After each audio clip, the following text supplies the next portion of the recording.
It is a beautiful sunny day coming to the end of April here in Carlow, and it is the 27th of April, and I am out walking my dog in my high vis and talking about education. And usually on a Monday I've had a weekend to ponder over whatever news has been in the news in education, but to be honest, there's been very little happening over the weekend. I think I spent most of last week giving out. So for a change, I'm going to start the week off with something I'm very excited about, to be honest with you. And it's, if you are interested in AI and you're interested in what it can do, I have two things to share with you. First of all, my latest podcast episode is published, and that is up online since the weekend.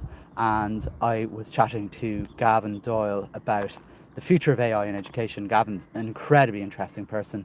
He's a second level teacher who runs a website called Examinate. But for primary school teachers out there, you might be more interested potentially in another project he was involved in called the Crackathon, which is where he brought Irish language speakers together with coders for a full day to create some really interesting tools. Gav's a really interesting guy and really well worth checking out. The other thing I want to talk to you about was a tool I discovered this weekend as well.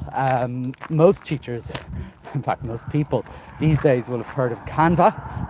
I'd say Canva is responsible for, I would say, 90% of the posters and leaflets that you see around the place. But another layer that is added is very interesting to me. It's called Canva Code. And Canva Code, I'm not sure if it's available for free for free users, but sorry, I pay for Canva, and I think it's available for the education license. And if you look in your sidebar, you'll find something called Canva AI, and you can actually tell Canva to create something and it will do all the code for it. It'll make the code for it. I decided I'd make two little ideas. The first one was a maths game to teach the times tables. I'm very stereotypical and predictable. That's what most teachers, I imagine, would do. And I just asked for it to design a game to teach the multiplication tables, and I do it with the theme of aeroplanes, because my son likes aeroplanes. And I just pressed enter, and within, I don't know, a minute, it had created a really, really impressive looking times tables game. Now, I've used lots and lots of these tools. I've used Cursor, I've used Lovable. What else have I used? I've used them all, put it that way. And this one has to be the one which is the most beautiful. It looks really good, and from a really simple prompt. I didn't actually have to do anything with it. And then the second thing I decided to do, do you know when the children come in the morning, and often teachers write on the whiteboard a few jobs to do, you know, they have a few sentences, they have a few sums, they have a few different little activities. So again, I went onto Canva Code, and I said to create something which provides 6 short activities for when children come into class that they can do independently while people are settling in. And I let it off. I think that was the prompt I gave. I didn't give very much to it. I did.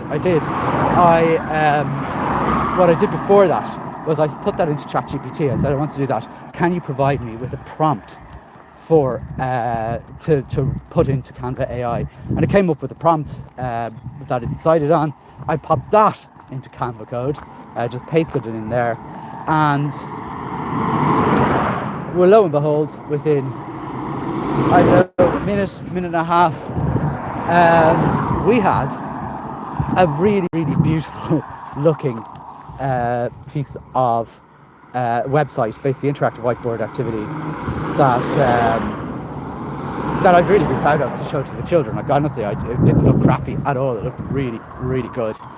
So, I mean, I'm just deeply impressed by Canva Code. I think it's something worth trying if you haven't used it. If you ever thought about, making your own games, making your own apps, and you want to start where something simple, but it immediately looks impressive. You're not going to be writing the next, Tomb Raider or the next, I don't know what games are these days, but you can create really simple and very nice looking web apps for your class in Canva now. So I hope that's really helpful for you, and I hope you have a wonderful week. Some of you, this might be a week before a nice midterm break, which I'm sure you'll be looking forward to. Hopefully the weather keeps up. All right, take care. Bye.